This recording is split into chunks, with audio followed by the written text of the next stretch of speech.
DB অফিসে আটকে রেখে খাবার খাওয়ানো এবং সেই ছবি গণমাধ্যমে প্রকাশ করার ঘটনাকে জাতির সাথে মশকরা বলে মন্তব্য করেছেন হাইকোর্ট। আন্দোলনে শিক্ষার্থীদের উপর সরাসরি গুলি না চালানো এবং ডিবি হেফাজতে বৈষম্য বিরোধী ছাত্র আন্দোলনের 6 সমন্বয়কের মুক্তির নির্দেশনা চেয়ে করা রিট আবেদনের শুনানিতে এমন মন্তব্য করেন উচ্চ আদালত। বিচারপতি মোস্তফা জামান ইসলাম এবং বিচারপতি SM মাসুদ হোসেনের দ্বৈত বেঞ্চ এই মন্তব্য করেন। আরও জানাচ্ছেন হুমায়ুন চিশতি।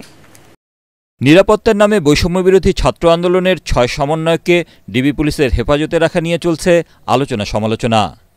এরই মধ্যে রোববার রাতে তাদের খাওয়ানোর ভিডিও গণমাধ্যমে প্রকাশিত হলে সমালোচনার ঝড় ওঠে। সোমবার সকালে 6 সমন্বয়কের মুক্তি ও শিক্ষার্থীদের চলমান আন্দোলনে সরাসরি গুলি না চালানোর নির্দেশনা চেয়ে রিট করেন সুপ্রিম কোর্টের 2 আইনজীবী। দুপুর 1:30টায় শুরু হয় রিট আবেদনের শুনানি। শুনানিতে সাম্প্রতিক সহিংসতায় পুলিশের গুলি চালানোর পক্ষে বিপক্ষে যুক্তি তুলে ধরেন 2 পক্ষের আইনজীবীরা। ওয়ালটন এসিতে ইনস্টলেশন একদম ফ্রি। অনেক ভিডিও আপনারা দেখেছেন, একটি কিশোর 4 তলা একটা নির্মাণাধীন ভবন থেকে সে ঝুলে রয়েছে, তার কিচ্ছু করার উপায় নেই। ওই অবস্থায় তার ওপর গুলি চলেছে অনেকবার।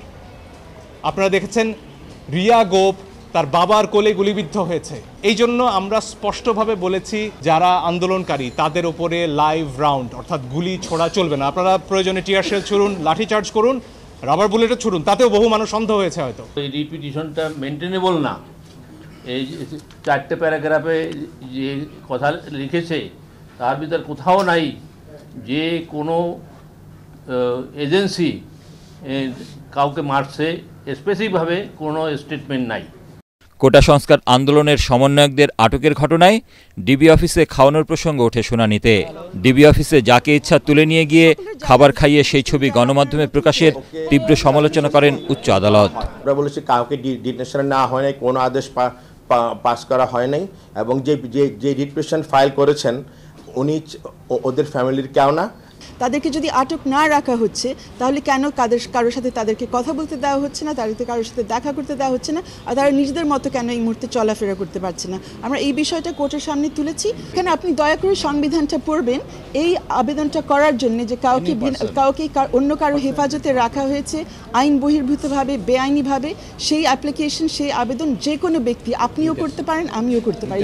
ডিবিতে নিরাপত্তার নামে নাকি রাখা হয়েছে, এইটা কোন আইনে? ডিবি কিভাবে রাখতে পারে নিরাপত্তা আইনে? ভাতের টেবিলে বসে ছবি তুলে এটাই করেন। আপনি কি এটা মশকরা পাইছেন? ঠিক এই মশকরা ল্যাঙ্গুয়েজটা ইউজ করছে। পরে এ বিষয়ে শুনানি ও আদেশের জন্য মঙ্গলবার দিন ঠিক করেন হাইকোর্ট। হুমায়ুন চিশতি, ATN বাংলা, ঢাকা।